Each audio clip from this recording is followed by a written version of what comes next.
Part 3. Filling in the Holes. Chapter 50. Stanley's mother insists that there was never a curse. She even doubts whether Stanley's great-great-grandfather really stole a pig.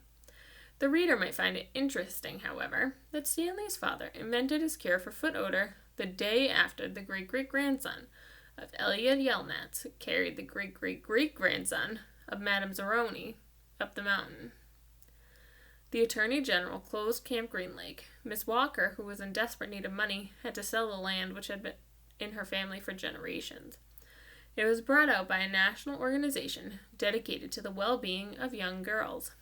In a few years, Camp Green Lake will become a Girl Scout camp. This is pretty much the end of the story. The reader probably still has some questions, but unfortunately, from here on in, the answers tend to be long and tedious. While Mrs. Bell, Stanley's former math teacher, might want to know the percent chance of Stanley's weight, the reader probably cares more about the change in Stanley's character and self-confidence. But those changes are subtle and hard to measure. There is no simple answer. Even the contents of the suitcase turned out to be somewhat tedious. Stanley's father pried it open in his workshop. At first, everyone gasped at the sparkling jewels. Stanley thought he and Hector had become millionaires, but the jewels were of poor quality, worth no more than $20,000. Underneath the jewels was a sack of paper that had once belonged to the first Stanley Yelnats. These consisted of stock certificates, deeds of trust, and promissory notes. They were hard to read and even more difficult to understand. Miss Marengo's law firm spent more than 2 months going through all the papers. They turned out to be a lot more valuable than the jewels.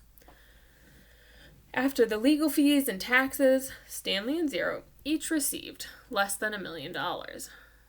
But not a lot less.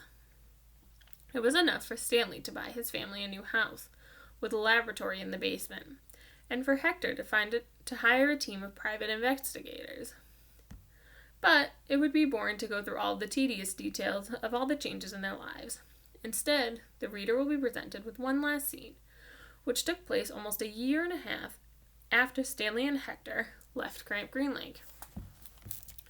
You will have to fill in the holes yourself.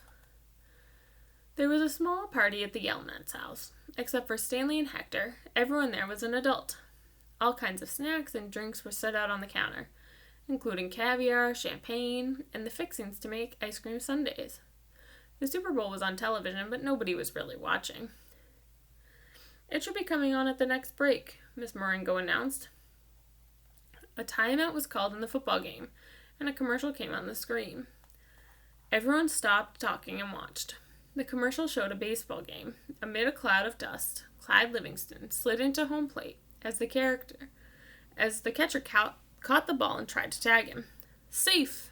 shouted the umpire as he signaled with his arms. The people at Stanley's house cheered as if the run really counted. Clyde Livingston got up and dusted the dirt off his uniform. As he made his way back to the dugout, he spoke to the camera. "Hi, I'm Clyde Livingston, but everyone around here calls me Sweet Feet." "Way to go, Sweet Feet," said another baseball player, slapping his hand. Beside being on the television screen, Clyde Livingston was also sitting on the couch next to Stanley. "But my feet weren't always sweet," the television Clyde Livingston said, as he sat down on the dugout bench. "They used to smell so bad that nobody would sit near me in the dugout." "They really did stink," said the woman sitting on the couch on the other side of Clyde. He held her nose with one hand and fanned the air with the other. Clyde shushed her. "Then a teammate told me about sploosh," said the television Clyde. He pulled a can of sploosh out from under the dugout bench and held it up for everyone to see. "I just spray a little on each foot every morning, and now I really do have sweet feet. Plus, I like the tingle." "Sploosh," said a voice, "a treat for your feet. Made from all natural ingredients, it neutralizes odor-causing fungi and bacteria. Plus, you'll like the tingle." Everyone at the party clapped their hands. "He wasn't lying," said the woman who sat next to Clyde. "I couldn't even be in the same room with his socks." The other people at the party laughed. The woman continued, "I'm not joking. It was so bad." "You made your point," said Clyde, covering her mouth with his hand. He looked back at Stanley. Will you do me a favor, Stanley? Stanley raised and lowered his left shoulder. I'm going to get more caviar, said Clyde. Keep your hand over my wife's mouth. He patted Stanley on the shoulder as he rose from the couch. Stanley looked uncertainly at his hand, then Clyde, Livingston's wife. She winked at him. He felt himself blush and turn away towards Hector, who was sitting on the floor in front of an overstuffed chair. A woman sitting in the chair behind Hector was absent-mindedly fluffing his hair with her fingers. She wasn't very old, but her skin had weathered to look it almost like leather. Her eyes seemed weary, as if she'd seen too many things in her life that she didn't want to see. And when she smiled, her mouth seemed too big for her face. Very softly, she half sang, half hummed a song that her grandmother used to sing to her when she was a little girl. If only, the moon speaks no reply, reflecting the sun and all that's gone by. Be strong, my weary wolf, turn around boldly, fly high, my baby bird, my angel, my only.